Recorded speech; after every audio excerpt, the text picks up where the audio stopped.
为它是一个千年度古镇，所以这千年的古镇现代该怎么办，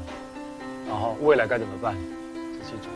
第二个就是说，我们当代的这种聚落这种发展性的问题，它治理该怎么办？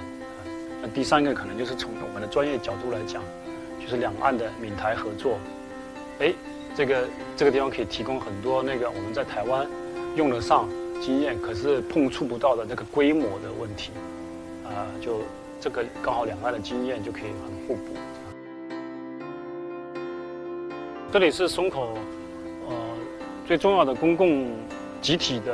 记忆凝聚的地方叫古码头啊。那我们当初做的工作的第一部分是来请教本地人，你其实是要这样子去考证，找出这个环境里面这些故事，生命的逻辑是什么，它的经济关系，它的地理，它的生态系统是什么，这样子，这是第一件事情。第二件事情才是还原它嘛，所以接下来这个东西的改造，建议做变更设计，把它做成缓坡。你看到这个石头之外的这些植被，这是一个非常理想的、很高级的生态基地。第三个呢，防洪堤一建设，给了我们松口古镇有新的机会，可以形成一个新的运输系统。